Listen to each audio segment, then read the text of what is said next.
a lot happening this week in astrology. We have got the full moon, of course, coming in on the 20th or the 21st, very early on the 21st in Europe, but on the 20th in the States and Canada. And then at the other end of the week, on the 26th, we have got Mercury stationing retrograde. And the thing about that is there is a pre-shadow to Mercury retrograde. We are in that now. It becomes intensified on Thursday the 23rd, and it gets more and more intense because Mercury slows down, as I've said in many videos actually. Mercury sort of slows down, stops, and then starts going backwards. And when it goes backwards, that is the Mercury retrograde. Separate video on that one coming up because it deserves its own separate video. So really does the full moon, but I'm going to quickly mention that it's going to be at 28 degrees and 13 minutes of Pisces when that happens, and it's going to be conjunct Neptune. It's going to be opposite of Mars as well. So kind of crazy energies going on there. Let's take a look at where we are just the day before. I'm doing this on Sunday the 19th of September. So we look at the energies today leading up to that big build-up. We've got a Pisces moon, and it's going to be right through until the full moon. It's going to be in Pisces, so emotions are up, and it's pretty good. You know, people get on with each other pretty well, and there's a lot of compassion in the air, so that's no bad thing. Whatever goes wrong isn't too hard to fix, but that is just for now, really. It's a great time for anything where you need to use your reasoning. Cool logic is really favoured here, but at the same time, any kind of alcohol, any kind of food, even medicines. We might have a bad reaction to medicines and that kind of thing under a Pisces moon. And it can just all get a little bit fraught. But anyway, a Pisces moon, and 97.9% at the time I'm making this video, which like I say is Sunday the 19th. Very close to full moon now, so the lunar energy is really, really strong. It's palpable. We can feel it. It is happening. So let's take a look at what's going on with our closest heavenly bodies at the moment. That Pisces moon is sextile Uranus at the moment, so people are more easily excited. Thrills happen easily, and newness, experimentation, dare I say it, novelty are closely associated with that. Mercury is trine Jupiter as it slows down before its retrograde.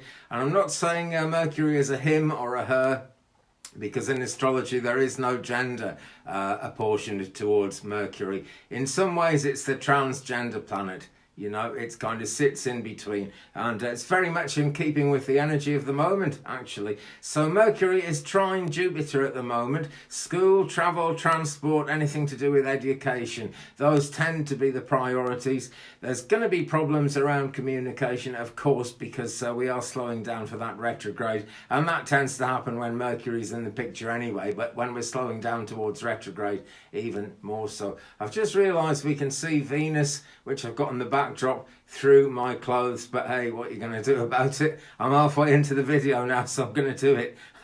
Anyway, Mercury trine Jupiter, great time for openings, improvements, generosity as well. So that kind of goes with the Pisces influence rather nicely. Now, Venus herself, who is in the picture behind me, and also kind of rather in a ghostly way shining through my yellow top. Where's the green in this? I've got a green screen, and but yellow is green, apparently. There we go. Remember that in the future. Venus opposite Uranus right now. Reversals, things suddenly moving backwards. Sudden, unusual trends. Sudden is the key to it when Venus opposes Uranus. Meetings can get cancelled. Things can get put off, postponed at the last minute. Things can be awkward. Things can be uncomfortable as well. Essentially, it's about the limits and the rules, and those can be challenged by radical behaviours. And the way people are feeling, they could just get challenged anyway with normal behaviours.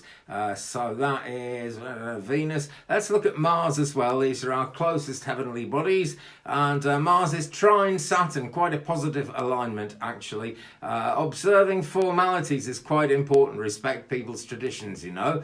Diplomatic effort is needed, and it's a great time to establish sort of guidelines so that you can have good cooperation in the future. It's a forward-looking kind of alignment, this, and constructive projects, that kind of thing. Even, you know, competitions coming up. It's a good time to set boundaries, to set rules for all that going on. So Full moon really is the big news. It's coming in at midnight 54 on the 21st in UK. So that actually means, let me see, just before 5 p.m. on the Pacific coast of the States and Canada, just before 8 p.m. on the east coast of the States and Canada. So it's pretty close at the moment, and it's basically about good news. It's just 1 hour after Mercury trines Jupiter, which is pretty positive. So, or at least just after Mercury trine Jupiter starts moving on.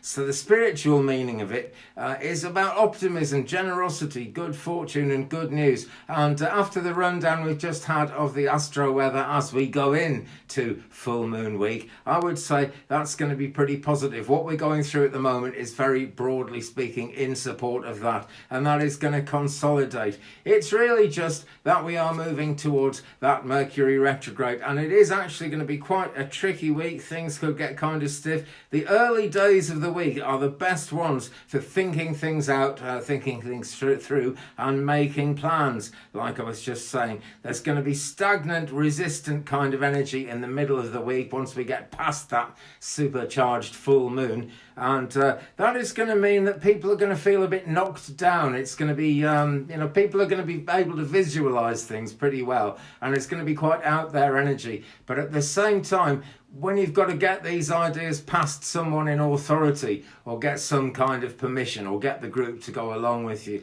that is not going to go too smoothly as we get to the middle of the week. That's going to be tricky, and it's going to mean people feeling slighted. And when people feel slighted, they just want to go back into their shell a bit. So that isn't so positive by any means. Thursday's a tricky one, because of that oversensitivity, which has already by then come into being. And there's an opposition of Venus and Uranus. Venus opposite Uranus, and that really compounds that. And then there's an exhausted kind of square between the moon square Saturn. That really brings things to a standstill by Thursday night. So I'm not thoroughly looking forward to Thursday, to be quite honest. I've got no reason to in my general life. I just know Thursday is not going to be an easy one. I'll be actually back on Friday with a look at the weekend ahead's astrology, but the energy comes back in on Friday, basically. The moon is conjunct Uranus then, and that gets things charging full steam ahead. Not really the easiest of energies to deal with, but it is positive, it is forward moving, and it is quite thrusting. Then we get into next weekend.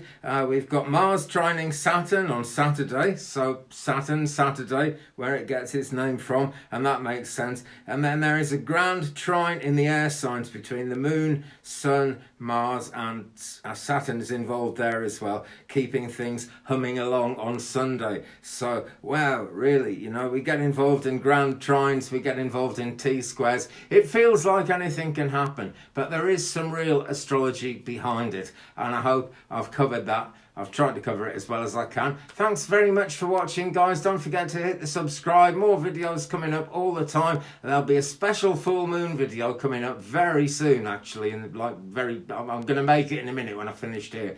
And then I will make a video all about Mercury retrograde September 2021. And the other thing about that Mercury retrograde is there are already 5 planets retrograde at the moment. So when Mercury retrogrades, there's going to be 6 planets retrograde. Now, Mercury retrograde is something that people kind of worry about because it throws a lot of confusion into the air. But planetary retrogrades are not always necessarily going to be a bad thing. For example, Pluto gets more like Pluto when it's retrograde. So we'll do a video looking into all that, because that's a special thing all of its own. So do hit the subscribe, drop a like on this one if you've enjoyed it, please, and I'll see you again in a future video. Take care, friends. Bye.